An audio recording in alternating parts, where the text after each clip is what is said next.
Hey, hey, how's it going? How's everybody Pretty doing good. this day? Yeah, So, we've been on the stream, we've been talking about our donors and how important it is during this time is to really get donors, build a relationship with them.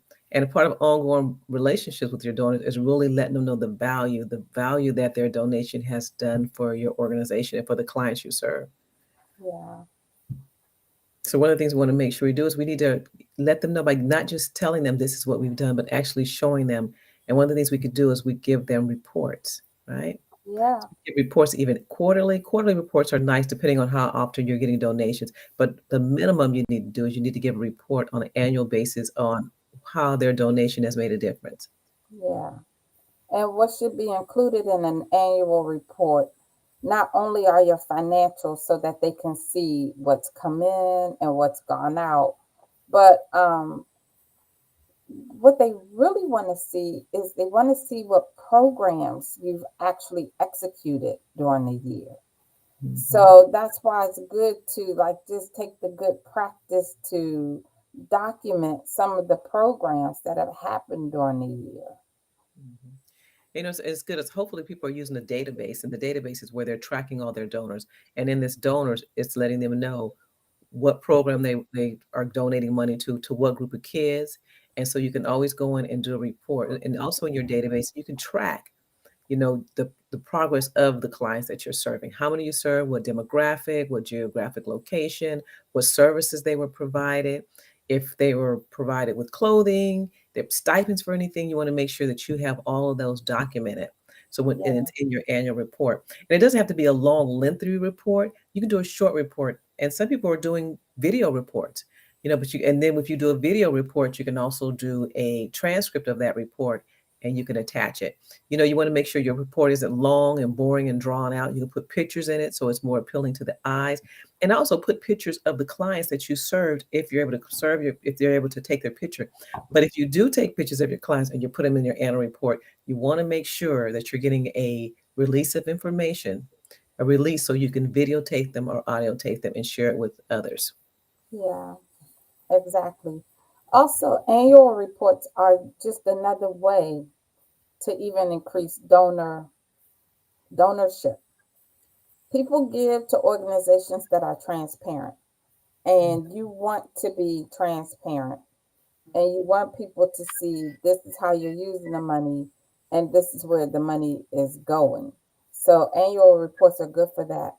Annual reports are also just another, like we said it, like it's important for the donors to know, but it also is just another, you could think of as another way to just say thank you, Mhm, to say mhm. here's where your money went and this is what I spent it on, so thank you.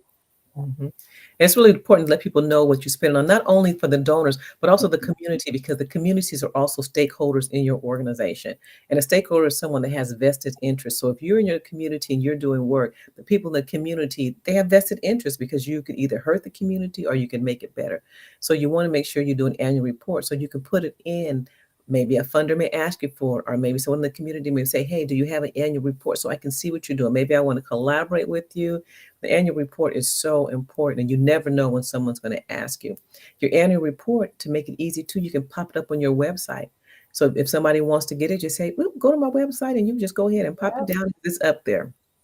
yep, And then you want to and then put your CEO or your board on your annual report and recognize your staff, so that way for long term you're still building relationships. When your staff is gone, they may remember, you know what, when I was there, they put me in their annual report, or someone may pick it up and say, hey, look at this annual report with this staff person in there, right? yeah, And they may get a job or they may come back and serve on your board. So you want to make sure that all along the line you're building relationships, and as you're building your annual report or quarterly. You can also recognize your donors quarterly. yeah. Um, mhm, And we talked about this too. Just one, I'll just do a little segue. One other way to recognize your donors is to keep a donors page on your website. mhm, And, the donor who, every month or two or whatever, anytime you get a certain amount, that donor can go into like the star circle and the circle and the triangle circle. Like you mhm, can just create tiers and just keep track, but always, always, always, you want to thank anyone who gives you. I even say if they give you $1, you want Mhm. to thank them. You want to thank them, absolutely. And you also want to, if you're putting them on your website and you're making them visible, you want to make sure that you're asking your donor, is it okay? Again, get a Okay. release also with your donors too, because the donors may be like, this is anonymous. I don't want everybody to know what I'm giving. Because keep Right. in mind, when you, in your annual report, when you're putting it on there, and this may be an idea for you too, is when you're putting it on there, you're seeing their names. And so other nonprofits, people can look at their name and be like, oh, look at Antoinette. Oh, Antoinette's giving this amount of money to this organization. Let me ask her for money too. Yep. Right? So you want to look. So when you do put them on, then make sure you ask them and let them know what could possibly happen if you put them on their website, because other people may come to them for funding also because they see that you Yep. care about something that they're passionate about too. Yep. Yep. Yeah. Exactly. Yes. Yeah. But it is those are all great ideas. If anyone has any other ideas, we always know we're going to always thank them immediately. But we're talking about long-term thanking them. So you're not just taking their money and forgetting about them. Oh, thank you for your Right. money. You thanked them one time and you forgot about them. You know. Right. So. Right. Well, what we're actually proposing is that you thank them at least twice. You Mhm. thank them maybe 3 times. I'll say it that way. You thank them once immediately after you get the donation. You thank them again either by presenting them with this annual report or some kind of information about the program they actually got involved in. And then you thank them again by adding them to your website or doing a donor appreciation, lunch or something. So we're really saying, like, and that's what we are trying to drill home. It's not a one-time thank you and then, you let the client go. You thank Mhm. them repeatedly. Repeatedly. Yes. So we all appreciate that.